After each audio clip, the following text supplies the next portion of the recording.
Asha, underestimated dropout sister of perfect golden child Priya, attends her sister's elite housewarming. Everyone quietly mocks her life choices.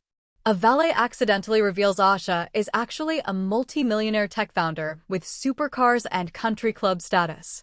Shock, shame, and power shift. Later, family respects her, but she stays humble and reflective about what real worth means. Priya loved dramatic punctuation. She always had. Even when we were kids, she used to label her pencil box Priya's property, "Do not touch," while I scribbled ash on mine with fading marker. Her message was short, polished, curated like everything she did. "We'd love for you to join us this Saturday for our housewarming. Dress smart casual. Parking provided." Of course. Parking. Because heaven forbid a guest walks farther than 10 steps in Priya's kingdom. I stared at the invitation for a full minute. My apartment was quiet. Laptop humming, a mug half finished, code still glowing on the screen from last night's debugging sprint. I'd gone to bed at sunrise. I liked the silence early mornings gave me. No Slack pings. No founders panicking. Just me creating. I should have deleted the email. But then Mom called. 3 times. She didn't leave voicemail anymore. Just guilt floating through silence like incense smoke. "Family shows up," she finally said when I answered. "No matter what. No matter what. Even if they didn't believe in you. Even if they thought you wasted your life." So here I was now, Saturday afternoon, pulling my 10-year-old Honda into a neighborhood where even the mailboxes cost more than my first freelance check. The street glittered with black paint and chrome logos. Tesla. Porsche. BMW. License plates that came with bragging rights and stock options. I parked near a manicured hedge, the Honda's engine clicking its little exhaustion ticks. She'd been through things with me. Midnight coding drives, failed pitches, heartbreak, and ramen years. I patted the dashboard. "You and me," I murmured. "We earned every mile." The house stood ahead like something from a real estate magazine. Ivy trained perfectly. Windows wide and smug. People clinked champagne glasses inside, moving around like they were on a set Priya directed. I tugged my sweater sleeves down. Jeans. Simple shoes. Hair in a lazy braid. I could have shown up in couture. My closet had options now. But I liked this version of me. Quiet. Chosen. Before I reached the door, 2 McKinsey types brushed past, laughing about Q4 numbers and corporate burnout. I exhaled. Stepped inside. Warm lights. Floral arrangements like they were auditioning for Vogue. Priya in a cream dress that somehow looked expensive without trying. She lit up when she saw me. Or maybe she just liked how my presence made her look brighter. "You made it," she said, hugging me like she wasn't checking the tag on my sweater with her eyes. "Come, I'll introduce you." I smiled. Braced myself. I walked into her world, knowing they saw me as the unfocused dropout who did websites. And still, a tiny absurd part of me whispered, "They have no idea." I hovered near the kitchen island, sipping sparkling water like it might shield me. Conversations buzzed around me like bees comparing honey brands.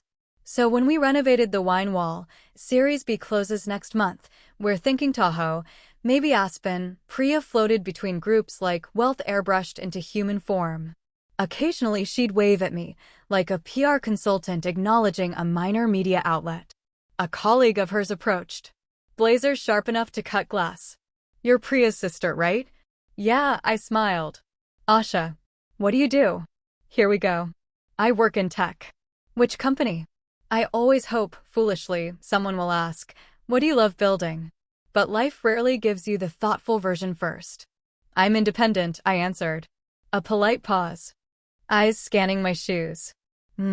Consulting? Freelance is flexible. There it was. The soft pity.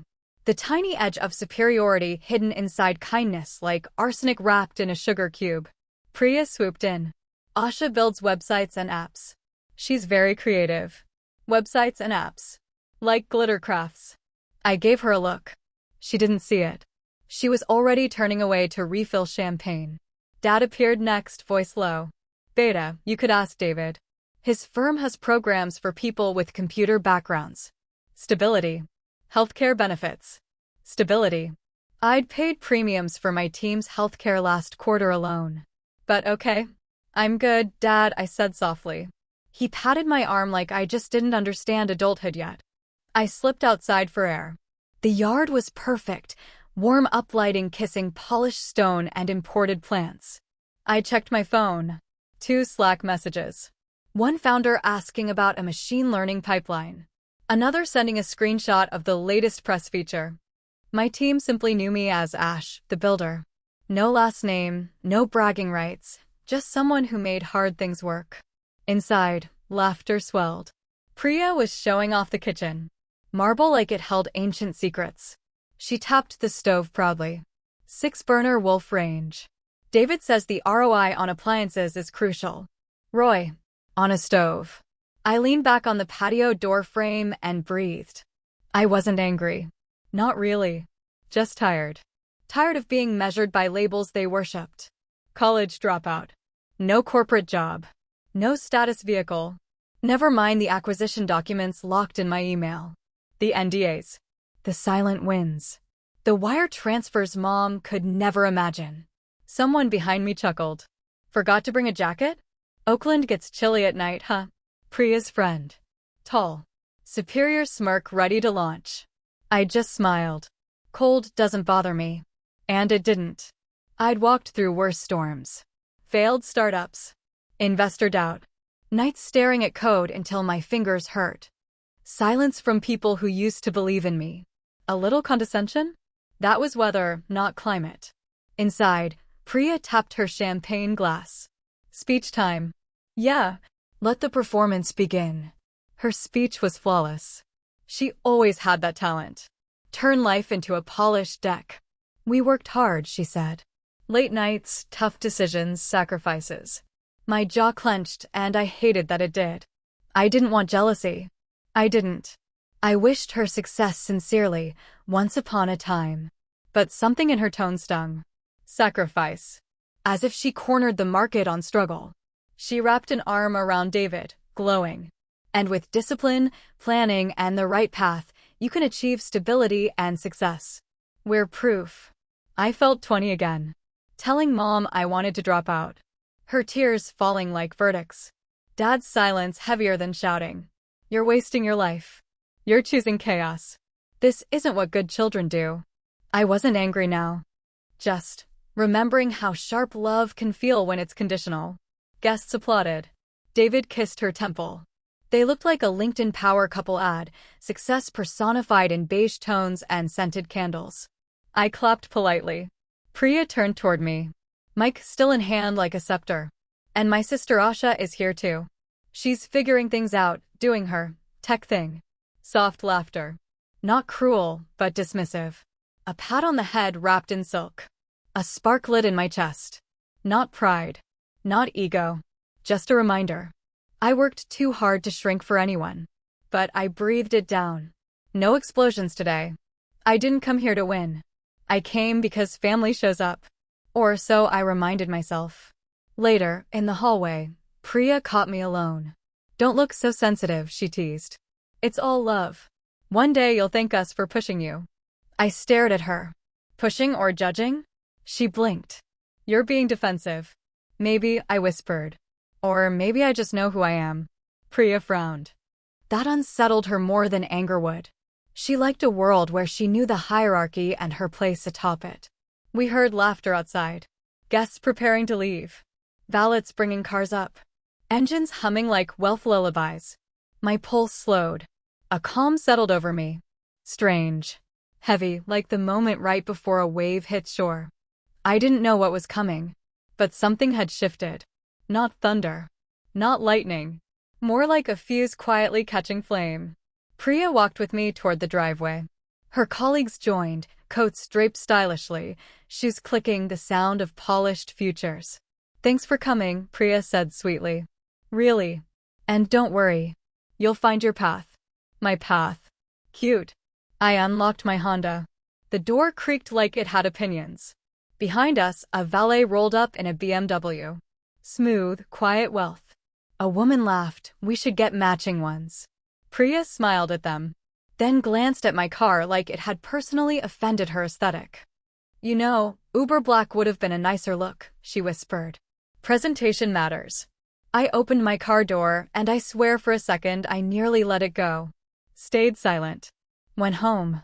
Ate leftovers in peace. But fate is dramatic. Miss Patel, a voice called, breathless. We turned. A valet boy sprinted over, face bright. He wasn't looking at Priya. He was looking at me. Miss Patel. Haven't seen you since the club. Ferrari okay? Haven't had the honor of parking her lately. Silence crashed. Priya's smile died. Ferrari, someone echoed. The valet beamed. Oh, and that Lumbo. My buddy still talks about the acceleration. Your garage is insane. You still coming to that founder brunch Sunday? Founder. Brunch. Club. You could physically feel the shock. Like glass cracking in air. Priya choked Ferrari. I shrugged gently. Weekends. And the club? Her colleague whispered. Woodside. The valet answered proudly for me. She's a legend there. Woodside. Translation. Tech royalty territory. The patio crowd turned into statues. Priya stared like she didn't know the alphabet anymore. What do you actually do? She asked, voice breaking. I met her eyes softly. I build things. Guests shifted. Prestige recalibrated in real time. And the car? Priya asked again, small now. Lost. I smiled. Tired but kind. The Honda is comfortable. The valet laughed. She's humble. Total baller, but humble. Someone gasped. Someone whispered. Someone, I swear, clutched pearls. Priya's world tilted. Mine didn't. I'd lived on tilt before. Her voice trembled. Asha, how much? Priya, I said gently, this isn't the place. No, she whispered. Clearly I don't know anything. Tell me. I held her gaze. For once, no armor. No sarcasm. I sold a company. A few, actually. How much? Does it matter? I asked. Yes, she burst out. Because I treated you like less. She didn't finish the sentence. She didn't need to. 30-ish, I murmured. Someone dropped their keys. Tiny sound. Giant moment. Priya's eyes filled. Not envy. Something raw. Shame wrapped in love. You never said anything, she whispered. You never asked, I answered. Her jaw shook. I thought you were lost. I was building, I said. Just quietly. Silence. Breath hanging in winter air that hadn't arrived yet. Time paused between us like childhood photos frozen mid-smile. I'm sorry, she finally said, voice breaking. I nodded. I know. And for a second, she was not perfect Priya, and I was not disappointing Asha. We were just two daughters who had tried to survive expectations differently. A car honked. Life resumed. People shuffled. Priya wiped her face quickly, reconstructing composure, brick by brick. But something cracked forever in that moment. Not between us. Around us. We meet monthly now. Neutral cafes. No mentions of resumes. No subtle barbs hidden in advice. Priya asks questions differently. Less, what are you doing with your life? More, what are you excited about building? Mom pretends she always believed in me. Dad still suggests I save money properly. Bless him. Priya's colleagues treat me with a sudden warmth that had conditions baked in. I smile, knowing. Money didn't change me. It changed how they saw me. Big difference. I still code at midnight. Still drive the Honda most days. Still say no to interviews. Success feels safest in quiet spaces. I don't hold grudges. I hold lessons. Respect without knowledge is rare. Respect after knowledge is common. Respect only for wealth is cheap. Priya hugged me last week before leaving brunch. Tight. Real. I'm proud of you, she whispered. I'm proud of you too, I said. And I meant it. Her battles were different. No less valid. Just visible where mine had been hidden. As she walked to her Tesla, I walked to my Honda. Engine old, heart steady. People think the reveal was the plot twist. Truth? The twist was learning I didn't need their validation, not before, not after. I didn't win. I didn't lose. I simply arrived at myself. And some journeys don't need applause.